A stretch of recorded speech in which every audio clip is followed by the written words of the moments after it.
Peter.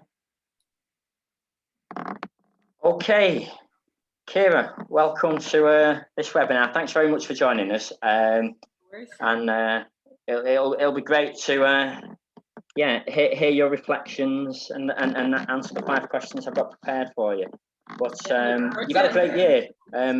I think Steve was just finishing off then about what he was pleased with. So I'll start off with what you've been most pleased about in the last year in particular. In the last year, I suppose in a year that's been quite challenging for everybody, I feel like we all kept our head pretty well in our group. There wasn't much else that we could do bar just keep our head down and train. And I think that's something that we did really well as a team. So for me personally, despite the fact that there's fantastic performances, I think what I'm most proud of is how we managed the whole lockdown and the whole situation globally as a team, that we were there for each other and that we all kind of kept ourselves sane, because it was hard. We have athletes in this house that weren't able to see their families, weren't able to go home. Some of us had family members that were working on the front line or that were vulnerable, and that's a really tough place to be, especially if you're somebody like me and really misses their family and wants to go home. So personally for me, I feel like that was the greatest achievement. I'm really proud of how we all did and looked after each other. From an athletics point of view, it's hard to decide which performance was my all-time favorite of this year. Racing the 800 in Bern and going under 2 for the first time, and to be the first Irish woman to do that. But as well, that's been a monkey on my back for a long time. I've always wanted to have that sub 2 beside my name for the 800, and as well as always that little thing, who's going to be the first Irish woman to do it. And I can just ask you about that monkey on your back there, Ciara. You say you have a monkey on the back, so you must have felt like you've been capable of that for a while if the monkey was on your back. Oh, definitely. I feel like I've been capable of that for a number of years now, and I've just, for one reason or another, not managed to get that time. Maybe probably quite likely because I'm always focusing on championships. I'm a championship runner, and that's how I like to be. I like to perform whenever I get the Irish vest on my back, and I seem to get more out of myself in that situation. And my championship running is always over 1,500 meters, so therefore my training's been really focused towards that. Whereas this year, because of the sheer lack of knowledge of what's going to happen in the racing season, and because championships were postponed, Steve was able to throw in some more 800 specific work into my training, which I think really paid off for me over the 800. So I was finally able to nail that sub 2, and to do it, like I suppose most athletes will maybe resonate with this feeling, like whenever you go out and you run a fantastic performance, you just think, oh my God, I could do that every day, because it's just so smooth. It's one of those days where everything just comes together and you think, well, for goodness sake, I can go much faster than that. And I finished that race in Bern thinking, oh, I could go way faster. Now, it's one thing thinking that, and another thing getting yourself into that exact same position again and everything coming together on the day. I know as an athlete that it's not just one aspect that has to be right. But that was a fantastic moment for me. And as well, the first race of my season, I opened my 2020 season with that. So it really set me out on a high. Then, of course, as well, running an Irish record over the 1,000 meters that I suppose it's something that I never really gave much thought to, because 1K isn't really a distance that we race that often. It's not an Olympic distance. I wouldn't really be too aware of the times necessarily that people are running 1,000 meters in.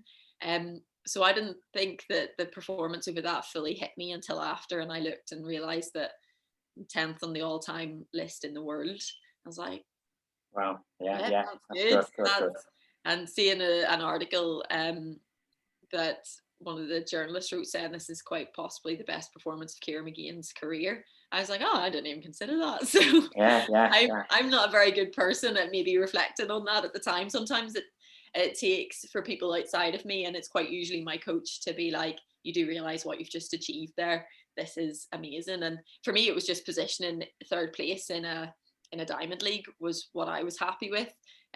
Chasing Laura Muir down to the line and thinking, could have had her, nearly had her. You're only young. Yeah, and like Laura's a fantastic athlete, so it's always great to have those athletes that you have in your sights, and you're like, I know that that's something that I can achieve. I want to be up there, and I want you to fear me every time you step out in that track. And I think it really made a stamp on World Athletics then. I think a few people kind of sat up and went, sugar, right, we have to watch out for this Irish girl in the Irish vest and the little tricolour coming up beside my name. I'm in my Team New Balance Manchester vest at that moment, but it's that was something special, and I suppose that really gives me a lot of confidence going into next year that, yeah, you know, I already knew that I could be one of the best in the world, but sometimes you just need the performances to give you that little bit of confidence in it.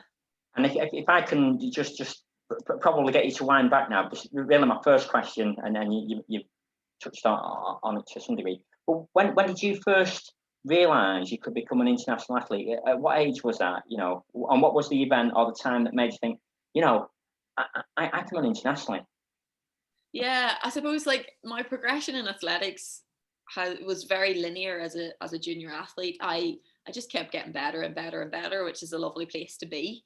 I started athletics in secondary school. I ran 2 cross country races whenever I was in primary school in Portaferry, in St Mary's Primary School.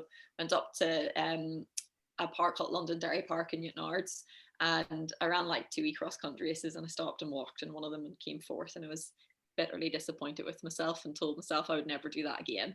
And then whenever I went to secondary school, my PE teacher realised that I was just so crazy competitive in PE, and that I clearly had an engine because I didn't stop running the whole PE session, and asked me did I want to do cross country. So that was really the beginning of athletics for me. I did like training at lunchtime. We ran around the pitch, like literally it was just like go run 8 laps of the pitch, nothing really specific. And I started out, and really the first time that anybody took notice was, I can't remember what age group I was maybe 14 or 15. I raced the district schools cross country in Delmont, and I was out in my football boots and my wee polo shirt and probably a pair of gas shorts, and I won that race, and I beat another athlete called Joanne Mills, who ended up being my teammate and a fantastic person, but I knew she was a good runner. So that was like a scalp that I took, that people are like, oh wow, she beat that wee girl, and she's the one who goes on and races at All Ireland. So that was like a little like wake up moment, like, oh, you could be good.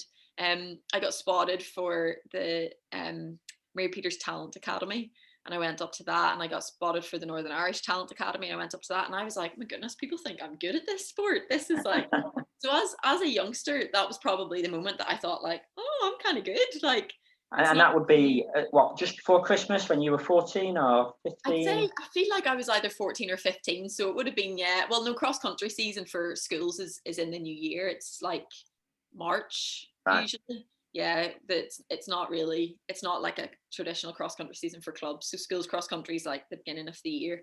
So it was probably in the good weather. I can remember going to track in Bangor and like having a little, it was ultimately like a little day of athletics. And I didn't win the 800 meter race, which I was really raging about, because one of the other kids' older sister came and ran the race too. And I was so peeved off that they let an older girl into the race and she beat me. But that was the first taste of really athletics and formal athletics for me.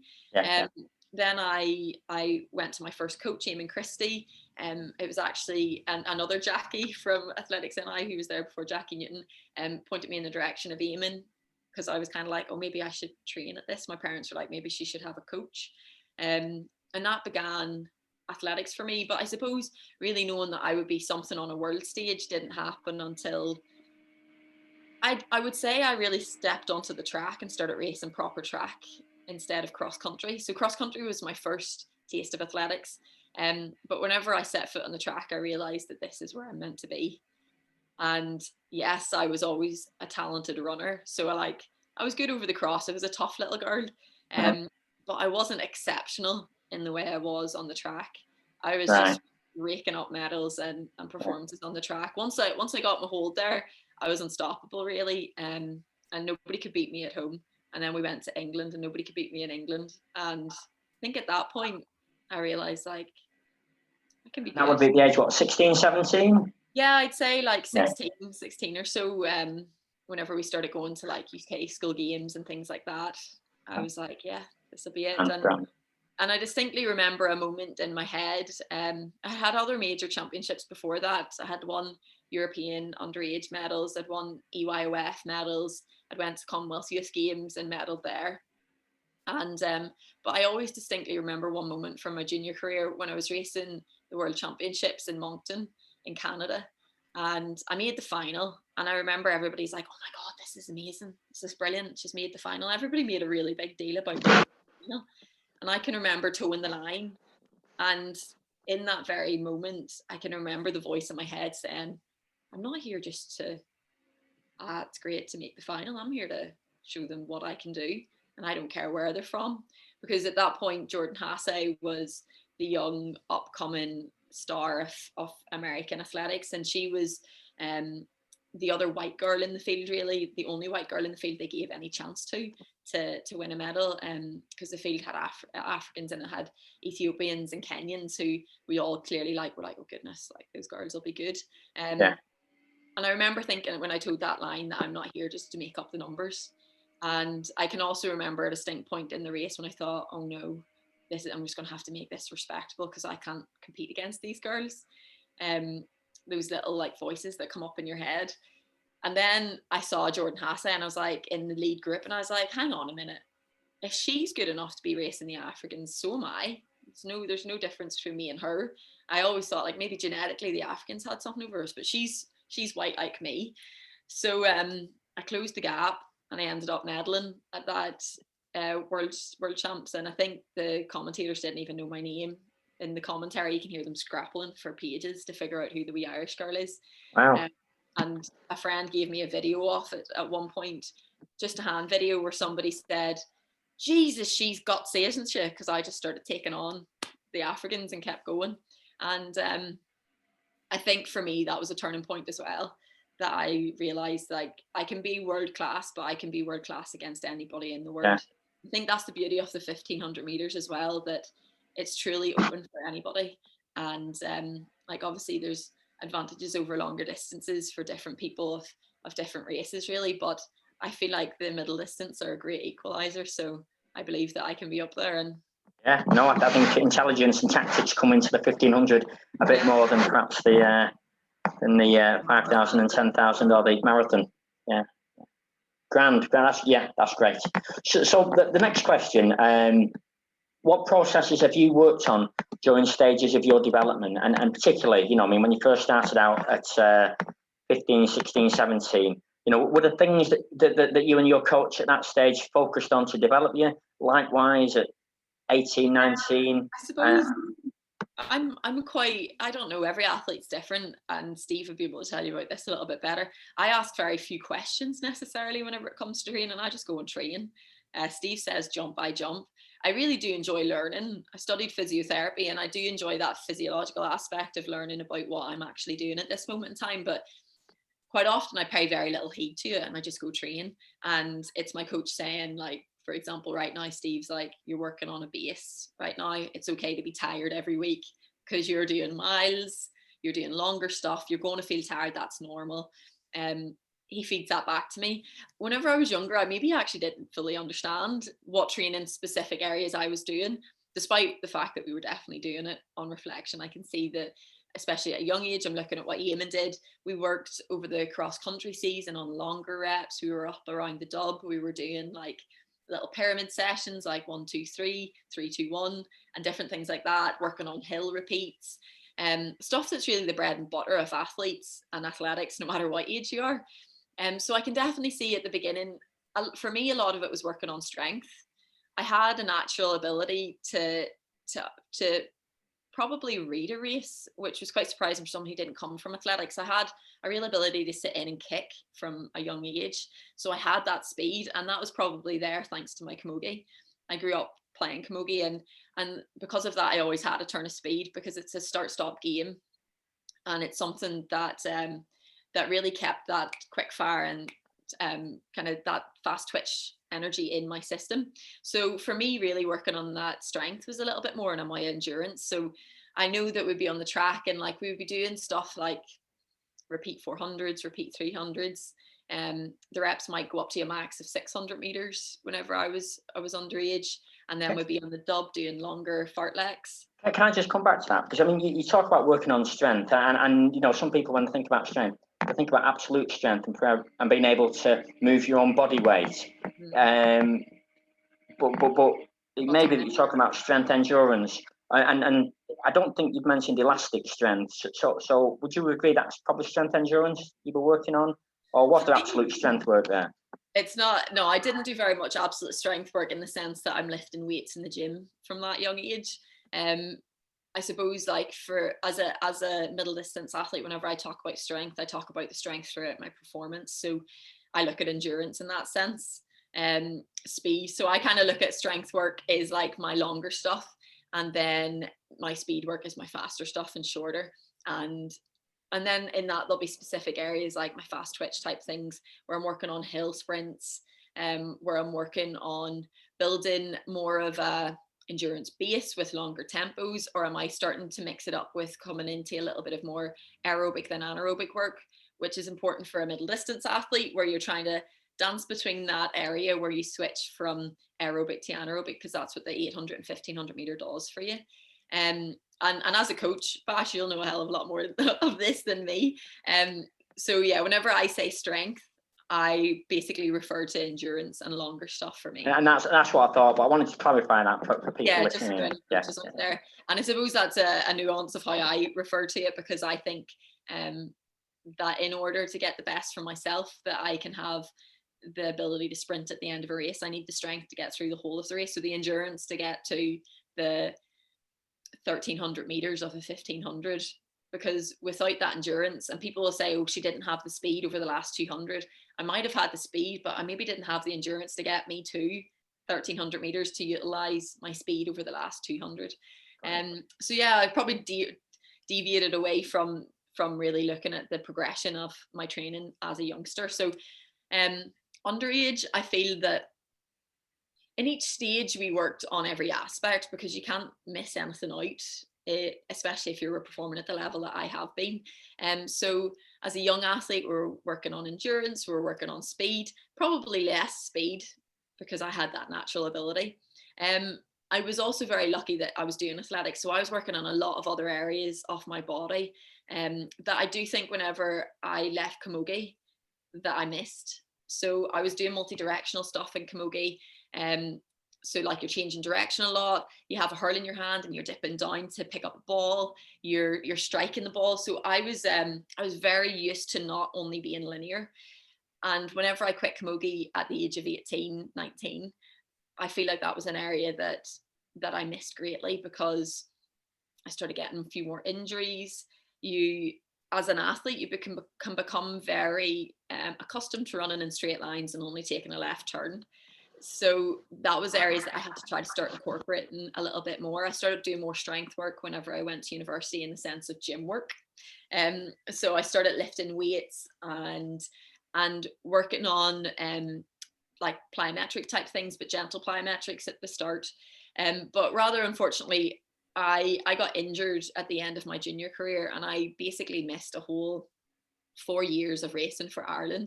I didn't have an Irish Fest for 4 years, which was huge, because I had an Irish Fest every single season from when I basically started athletics. So that was a big blow for me.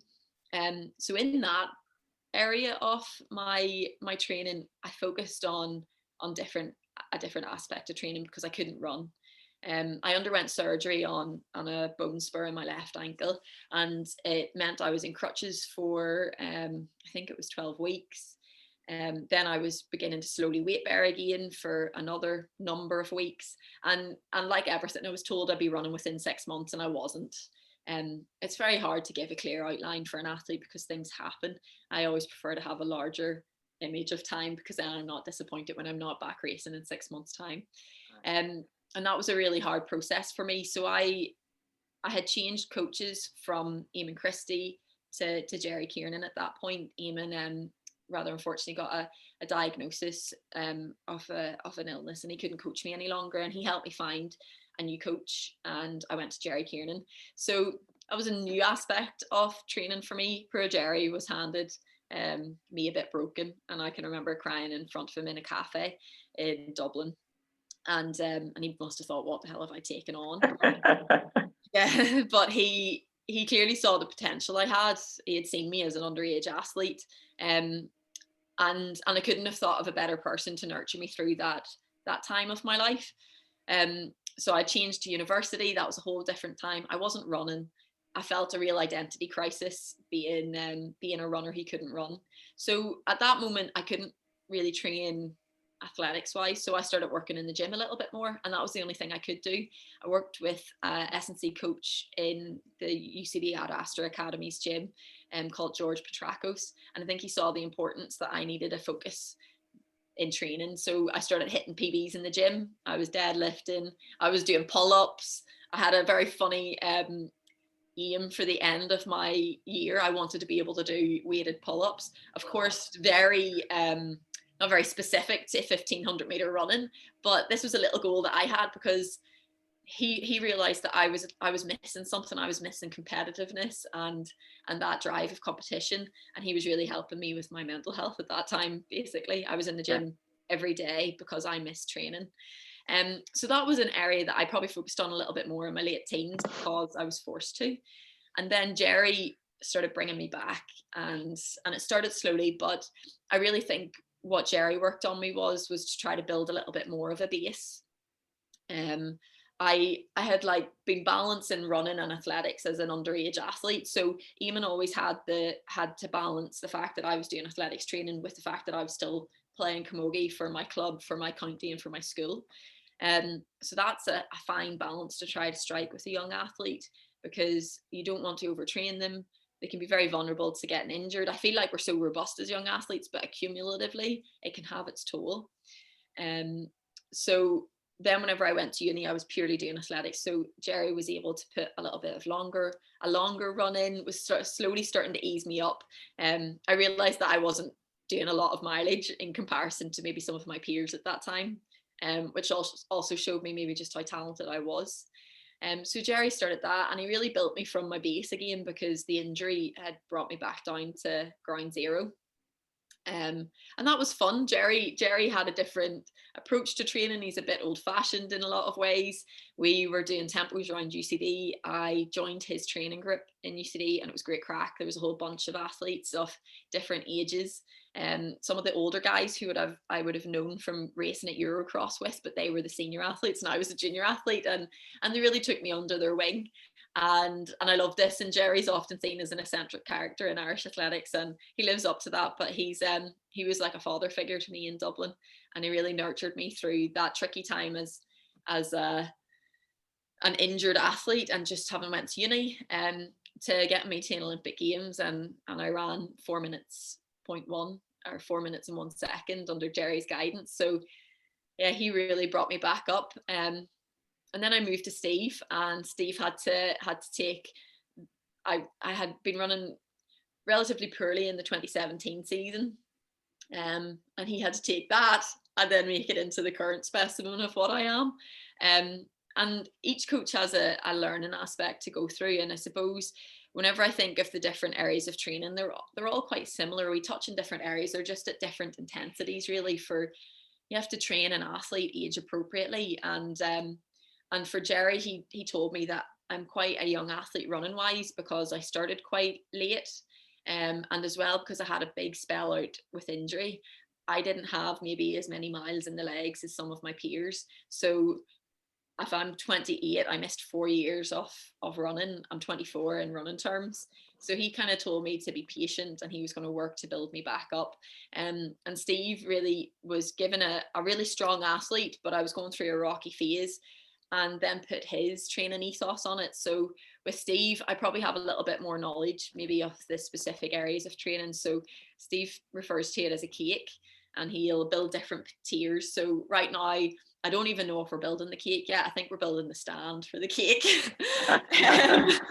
So right now I'm just working on, it's not even foundations, it's the digging the hole for the foundations to be laid and the concrete to be put in and set. So that's what we're currently working on. It's nearly like getting fit before my pre-fitness comes. So I'm working on strength, endurance, strength, and we're going to begin working on more strength in the gym, in the sense that I'm going to start lifting a little bit heavier maybe over the winter, because I can do that in the winter, and in the summer the weights come down and I try to get sharp. right now we don't do any 1500 meter specific stuff at all. It's all. And when you say sharp, Ciara, are you talking about you lifting the weights faster, or are you talking about your speed work on the track, or both? Both. The training in the gym will change slightly. We've been working on this for 3 years now, since Steve started coaching me, and it's about tweaking little things, and I think people think things have to be changed a huge deal. They don't. Find what works and stick to it, and then make little tweaks. So year in, year out, we're ultimately taking a carbon copy and then trying to improve it. It's a fantastic way to work, because you don't want to take a clean sheet every year and not know where to begin. So me and Steve will sit down next week and discuss my gym program, for example, and whenever you just look at it, like over the winter, you try to get strong, you try to get strength, endurance in running wise, and then you try to get strong in the gym. So he wants to build a robust athlete, and that's what I want to be. So we're going to work on sheer muscle strength, but also control. There's going to be a lot of single leg work in there, and stuff that really will help prevent me getting injured as I progress, and speed begins to take more of a toll on the body, because as I pick up speed, the torsion on all of the joints and all of the different aspects of my body increases. And those are the points whenever you can start getting niggles and you can start feeling sore. Like the track season has the biggest demands on my body, speed wise, contact wise, and plyometric wise. I feel the winter's the hardest time for me, just because the running endurance side of it isn't my most enjoyable part. But I'm just tired then. I'm very rarely very, very sore. The track does that to my body. So we spend the winter laying those bases that will mean that we can put all the fast work in once the track season begins, and be that indoors or outdoors. That I have really the foundations and firm foundations to really put on those next few tiers of cake, put the icing on the top, and then the little cherry on the top come the racing season. So there's a clear structure to training, and I'd say most coaches are doing it too, because you don't start the year practicing scoring goals, especially like if you're a team sport. Like they don't bring them in and we're like, right lads, we're shooting goals today. No, you get them in and you do their pre-season and you get them strong and endurance wise, and then you start working on those fine skills. And in athletics, the fine skills are our speed. I think, like you said earlier, Ciara, it's like having the fitness to be in a position to shoot those goals. And if you've not done the base work, you're not going to get in front of the goal anyway, because you'll be outran before you get there. But yeah, that's a really comprehensive answer. Yeah, sorry, I deviate a lot. You're going to have very long answers from me. No, that's okay. And well, really, I mean, I think you started to touch on this, so I think we know what you're going to say with this next question, which was, how do you overcome the challenges of specific aspects of difficult training, or things that you don't enjoy? And what are those areas? Yeah, I'd say like there's not much in athletics that I don't enjoy. I'd say there's areas I dislike more. I wouldn't say a long run is my favorite part of the training week. Yeah. And unlike the marathon guys in my group who absolutely love their long run, I'm like, oh, I'm saying long run again. Whereas Steve's like, we're doing hill sprints or we're on the track. I'm like rubbing my hands and like, yes, bread and butter, I can do this every day. Well, I wouldn't, because it'd probably be sore. So for me, getting around that it's fantastic being part of this team. I'll just tell Steve to set you 10-kilometer hill sprints as your favourite session then. And I don't mind, like the hill sprints are fine. The longer hills are a drag, but there's something really enjoyable and challenging your body every time you go out. And sometimes you're tired and it's harder and you don't want to get out on a cold, windy day. But I have to say the teammates around me really make that so much more enjoyable. Like for me, a long run is a harder part of my training week. And the track workout is probably specifically more hard on paper, especially some of the workouts that we would be doing before World Champs last year. On paper, Steve tells me, he's like, this is going to be a hard session. And I could be on my hands and knees at the end of it, but I would prefer to do that than a 12-mile run. So on those 12-mile runs, I'm running beside Yip, and Yip's a marathon runner, and she's going out and she's doing 2 laps of a reservoir, and I'm only doing 1. But I say I'm going to stay with Yip, and having her to run beside really helped me the whole winter last year. I got so strong, and even reflecting now, I'm thinking, goodness, I was in such good shape. I was running around there, hitting sub 7-minute miling regularly with Yip around a really hilly course. And I was like, yeah, I was in shape. And that was thanks to her, because she challenged me to run faster. I challenged her on days to run faster. She was cursing me with my 1 lap and her having to go again. but for me, that's a really big part. Having that camaraderie is So huge. so talking about how you overcome these things, have you any psychological things, or you just, chop up and get the job done? No, I work a lot on the mental side of our sport as well. Like sometimes I would, and I'm never afraid to share it with people. Sometimes I would feel that I maybe don't enjoy the sport as much as I would want to, as much as I see my teammates enjoying it. They like completely relish long runs and they relish all of that. And I have absolutely no fear of going into a world of pain. That's completely fine with me. If anybody's seen me race, they know I don't mind dipping into a place that leaves me in bits. But I also need to work on that to make sure I enjoy the moment I'm in right now. And it's something that Steve's really taught me is relish where you are. So I write things down. I talk about my high points, my low points. For example, going into racing, I can find racing really scary and I get very nervous and I don't overly enjoy it a lot sometimes. So I write down a plan before I race of exactly what I want to do, of scenarios that might happen, just to settle myself and say, you have this under control. You know what to do. You know exactly how to do this. And to remind myself of the athlete that I am. So for me, it's not just having the friends there makes that mental side easier. I write stuff down and I work on the sports psychology really of all aspects of my sport. And as well, I find I get tired and I get sore more than my teammates. I think it's the way my physiology is. But for me, that means I just have to work on other areas a little bit more. And just kind of specifically work on recovery and rest and things like that. And yeah, it's not just as simple as going and training. No, that's probably the kind of things I was looking for. But yeah, that's grand. Okay, next question. I think you've mentioned 3 coaches that you've worked with. Because the guys are just starting quite loudly. Okay, well, I'll just pause that there. And we're recording again. So I think the next question I was going to ask you is the positive aspects, what you've really enjoyed about the coaches you've worked with.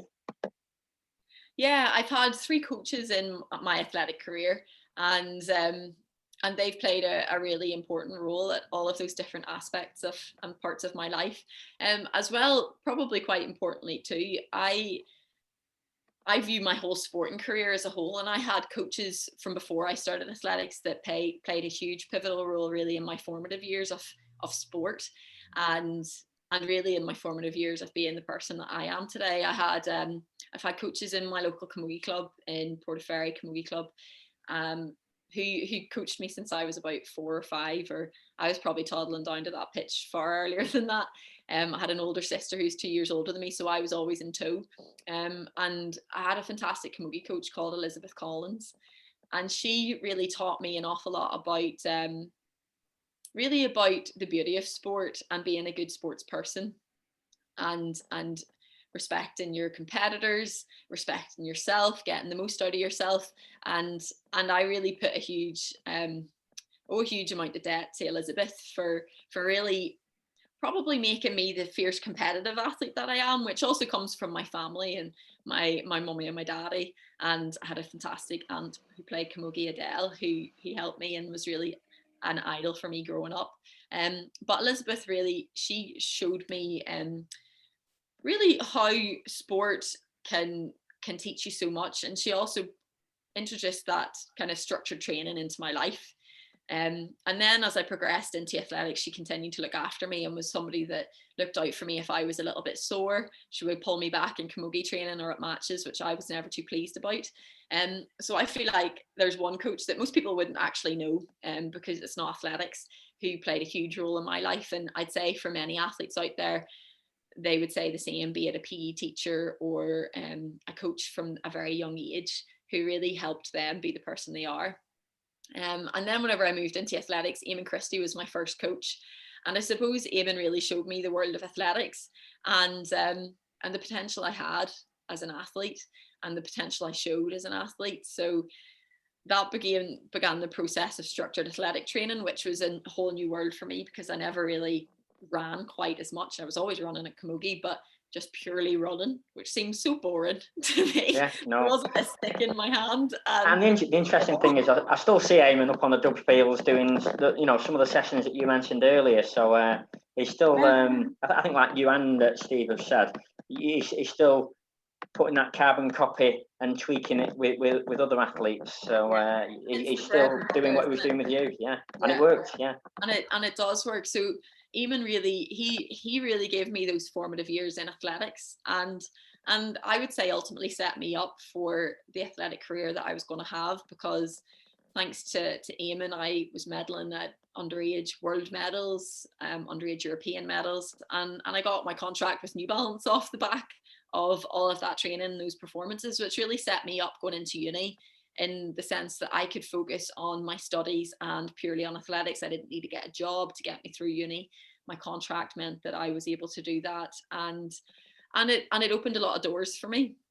But I'd say that the really important lesson Eamon taught me was that I was just the same as anybody else out there. He had a saying, and I always laugh in my confusion after races. I can get it slurred up, but he always said, "You have two legs and one heart," and it's the same as anybody else that sets foot in that track.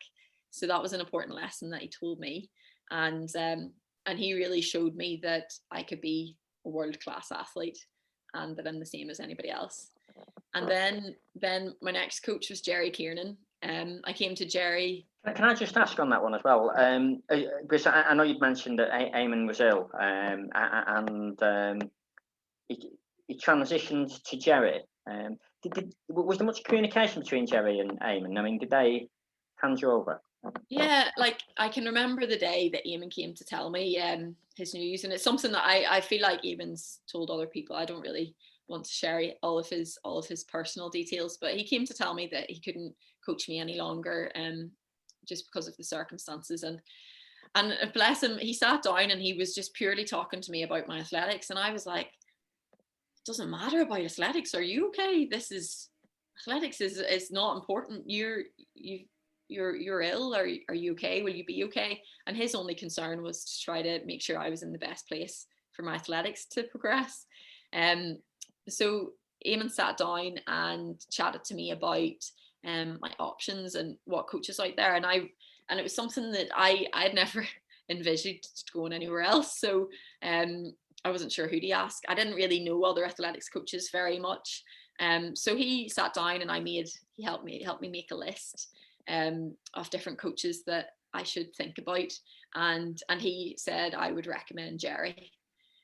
So Jerry at the time actually was coaching my boyfriend, so I would have known Jerry quite well. So I approached him and asked him would he coach me, and told him that Eamon had recommended him. And Jerry's funny, he was like, I won't coach you, but I'll guide you. So that ultimately meant I was in. He didn't officially say he was my coach just yet. But I'm not sure if there was much communication between Eamon and Jerry.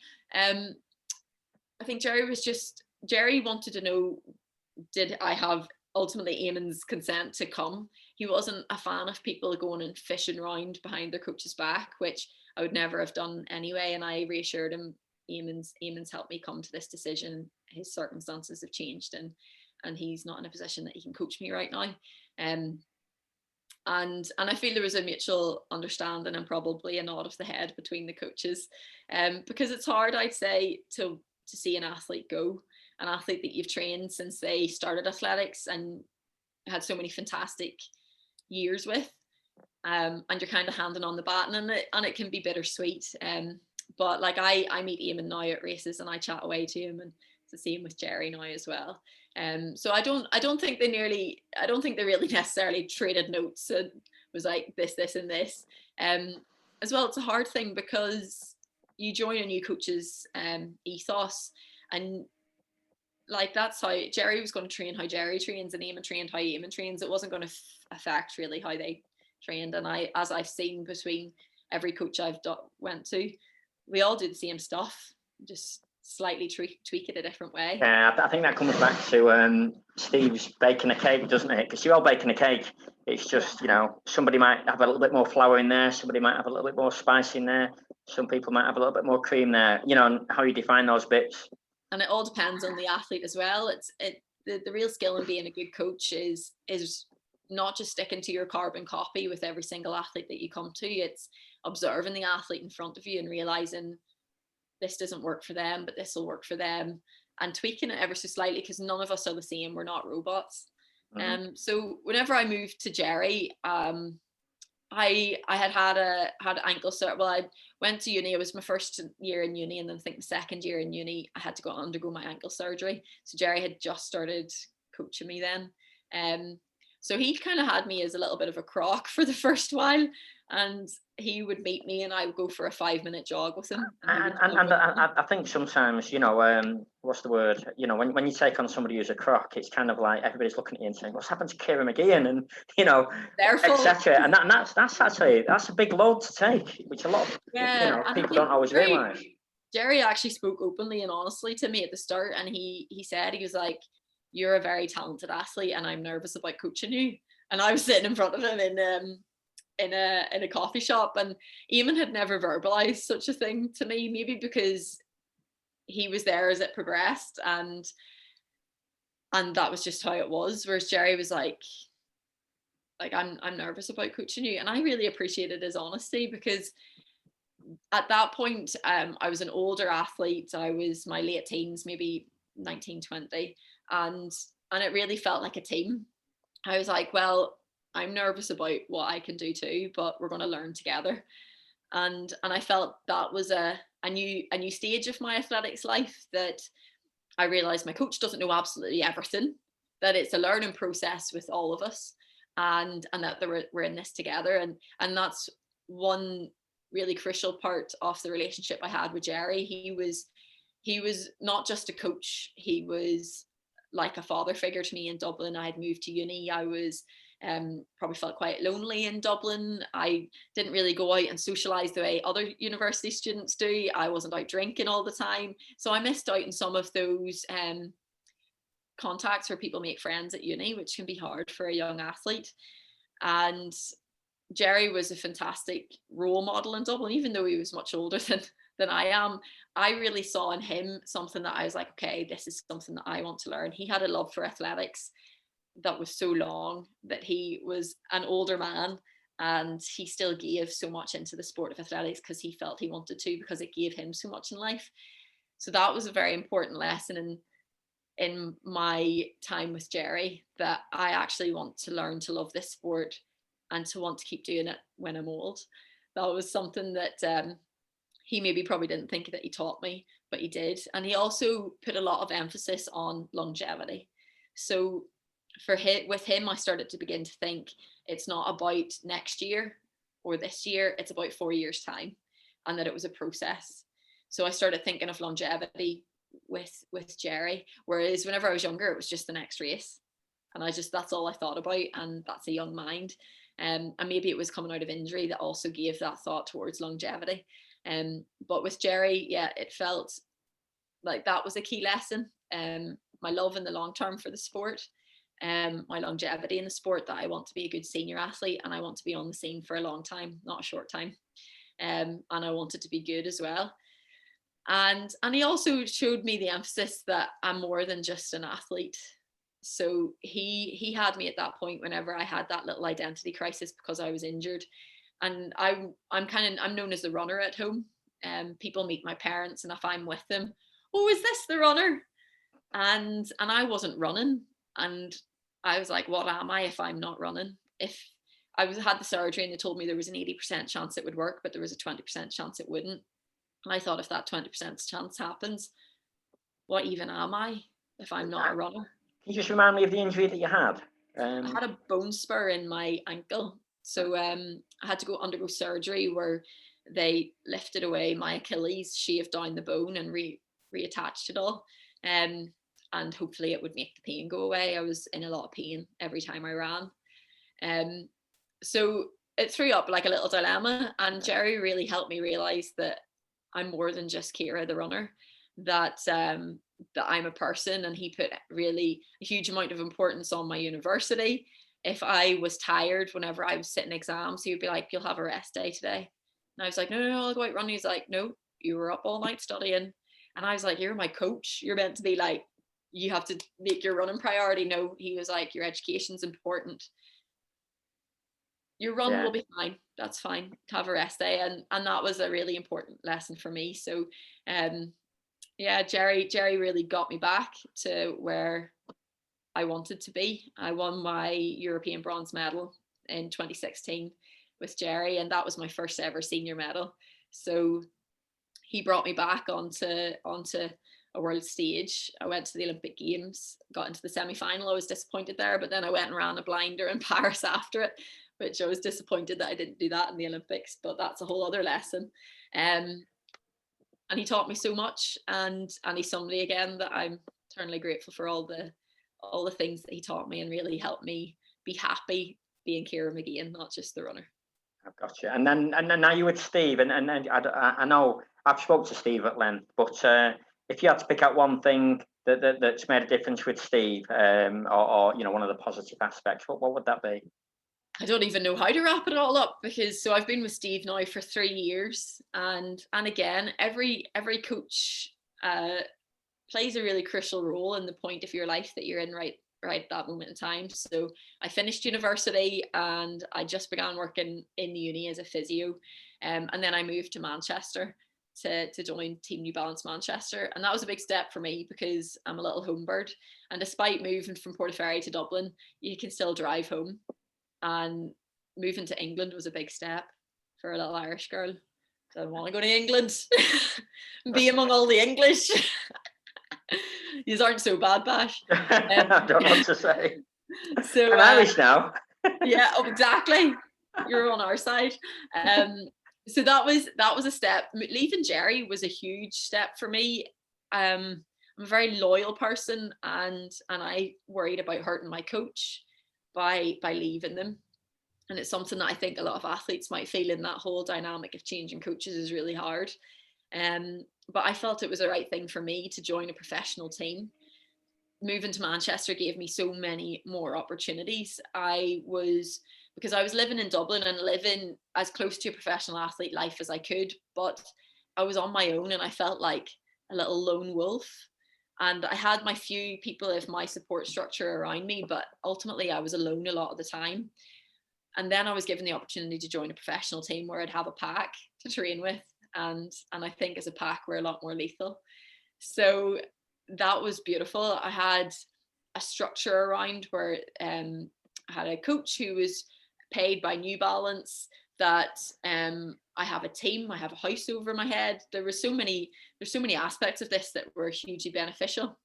And I thought, well, do you know, I'd be foolish not to take this opportunity. And I always knew I could go back if I wanted to. And that's how I started. That's how I began.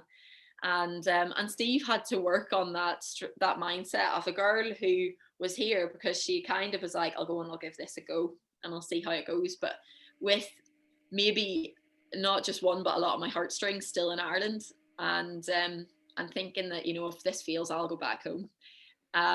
Whereas now I consider this home. It's not home, Portaferry, still home. But whenever I'm on the circuit and it's like, I'm going home, I'm coming back to Manchester, to my team, and to my coach here. And that process was a long and tough one for Steve. I'd say for me to let go of a lot of the emotion I had at home and to fully engross myself in being in Manchester and being here. And Steve's been working on so many processes for me. We've had fantastic performances.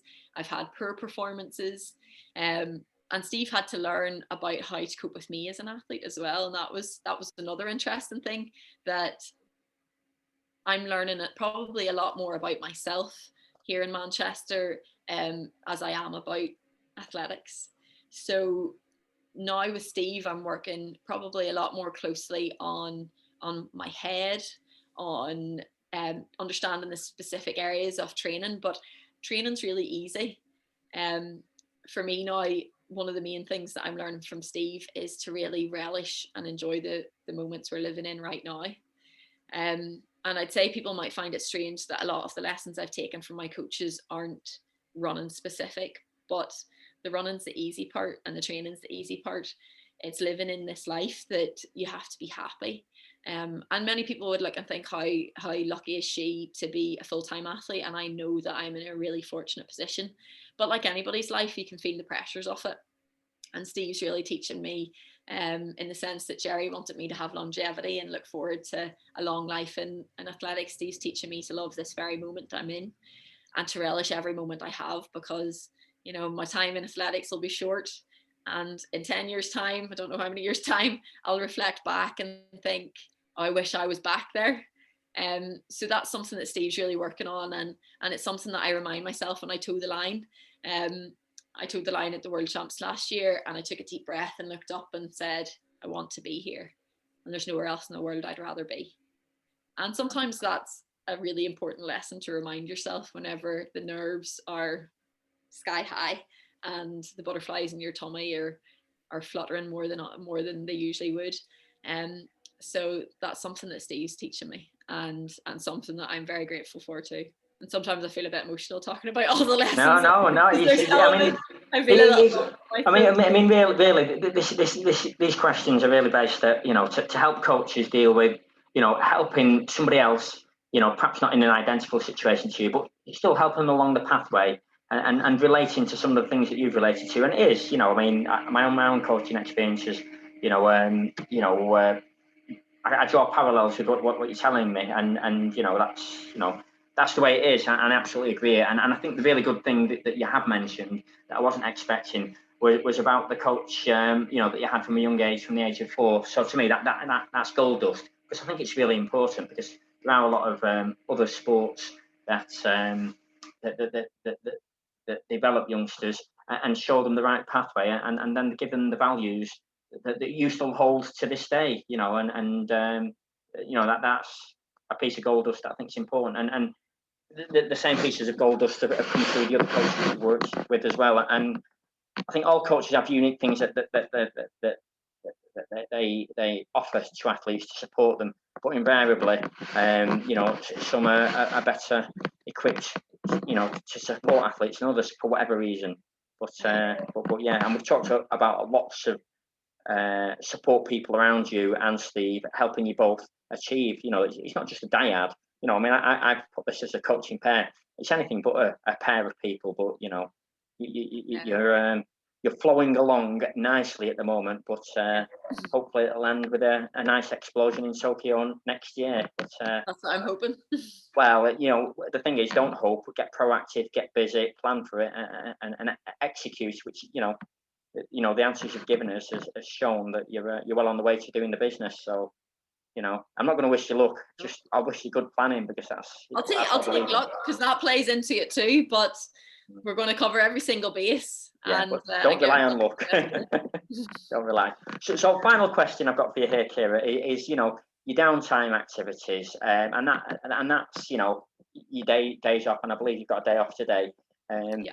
And you know, you might do a, you know, session that takes an hour or 2, or even 3 in the morning, and you might do another one in the evening, but you've got time in between them. So what do you do to relax, and particularly during the taper days? Because a lot of athletes just pulling their hair out, they don't know what to do with themselves in those taper days. Yeah, it can be quite hard. The time in between is so important. I think for a lot of athletes and young athletes, they can underestimate that. They think training's the main part, but if you don't recover in between the training, then the building blocks aren't laid. They're just kind of crumbled in a pile. So we need to really synthesize on the training. And so for me, recovery is really key. So in the time in between, I make sure I eat well and I rest well. But that's really simple to say. What she talked about, eating well and rest well. I'll make sure that when I train, I've planned how I'm going to eat after it. So I'll have a recovery shake immediately after, and I'll know that I'll get food in my tummy within the hour of training. So I make sure I get that 20-minute window where I have recovery shake immediately. And that gives me a little bit of time to get home and maybe have a shower and then start eating. And then I have a load of hours in the middle of the day then between my next run. And like, I know I'm really lucky. I'm a full-time athlete, so I don't have school, I don't have uni, and I don't have work to go to. But I did for a long time in my life. I studied physiotherapy in UCD. So in those times in between, I was going to class. I got up in the morning, I did a run, and then I went to class, and then I did an evening run. So the time in between for managing downtime was limited then. But I made sure that I planned food, and I made sure that I got enough sleep. It's so important for young athletes. And I'd say even in my younger years, I wasn't sleeping enough. I'm learning that now as I've got older, that how important it is. For me right now, I have things that I just enjoy doing. I'm like an old lady now. I really enjoy gardening. So I'm going to have a rest day today, and I've planned that I'm going to plant my sweet pea out. I'm going to put them in little planters. They're going to be planted inside, and then I'm going to plant them out in the open come the new year. I have tax returns to do, which isn't much more. It's very fun. Damn, you are getting old. That's the adult side. I'm like, oh, I have to sort my taxes out. But for me as well, it's important, and it's a really important lesson I learned this year. I was really tired at points in this year, so I thought, oh my goodness, I need to recover. And I went up to bed, and I lay in bed, and I was like, no, I can't go out for a coffee. I'm too tired. I need to recover. I can't go to the shop right now. I'll go to the shop in 2 days' time because I need to recover. And I realized that I was so stressed about recovering that I really wasn't. For me, recovery is the likes of this, chatting to you, is going and meeting the guys for a coffee, when we're able to and we're not in lockdown. Going doing something fun with my teammates. It may seem like you're being active, but through interaction with people and feeling happy, I recover so much more. And it's finding what works for you, because some people maybe don't find those situations very enjoyable. They find them more tiring, and they might be the person who much more enjoys sitting watching a Netflix series that they've been absolutely waiting to watch. That's them. For me, being interactive and active with my teammates and my friends is something that gives me so much more recovery.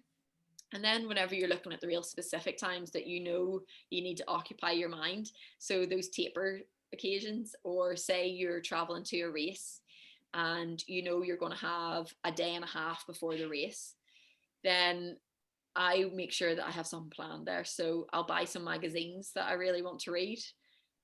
Maybe I'll get them whenever I'm going through the airport. I'll get into the airport and I'll pick up 2 magazines that I know I'm going to want to read, because then in the downtime, when you're like fiddling your thumbs and your mind swerves to the race and how nervous you are, you can pick up something that's mindless. You're looking through a magazine. It might be a book, it might be a Netflix series, it might be, I did cross stitch before the 2016 Olympic Games. I did cross stitch in my downtime. I sound like an old lady, my garden and my cross stitch, but it was something that I was like, I'm going to give myself tasks, something that doesn't take up much space in my bag, that whenever I'm traveling, and when I'm at a loose end and don't know what to do with my mind, I'm going to pick up something that's very monotonous and easy to do, and that isn't very stressful on the head. Some people might be like, I'm going to study. Like something like that's quite mentally taxing. So maybe in the immediate lead up to your race, unless like you're absolutely really needing to study, I would say find something more fun than picking up a book on anatomy, because like that's tiring, and it's harder to focus in because your mind's elsewhere. So I'd say pick something lighthearted, easy to do, that occupies very little of your energy in the lead up to your race. And then in between, find things that you find fun. Like sometimes I go for a walk, and that doesn't seem like a very restful thing to do, but just a gentle stroll can give you energy. So finding those little things that work for you are really important, and it's something that I'm constantly working on, because I got it wrong last year, I think, this year, and you're always learning. That's grand. That's grand, and lots of positive things to take from there, and yeah, I mean, you do in fact you've got your plans in place for Tokyo, so you know what you're going to do to relax, and certainly Steve's been busy planning, you've been planning. And I know what's the word? I was going to say I know where you live, so I might come and steal these sweet peas, but I'm not really into them, so you don't have to worry about me. I'll send Jackie some pictures of my lovely sweet peas. She might appreciate them more. They won't be up until next year, so watch my Instagram stories, because they're always usually not running related. They're usually all the other thing. That's another thing. Like sometimes if you're looking for inspiration of something fun to do, somebody you find enjoyable in your life, follow them on Instagram and be like, oh, what are they doing? I love gardening, and that's something that gives me a lot of enjoyment. Whenever I'm at home in Portaferry in particular, I love spending time with my dogs. they just light up my day anytime I'm playing with them. So, you know, it's all the little things. Find what works for you. It is. Well, thanks ever so much for joining me for this webinar. It's been really useful. Loads of gold dust that you know we will share. And thanks again, much appreciated. And best of luck for the winter. All the best. Sorry. All right. Cheerio. Thanks, Ciara. Bye. Bye.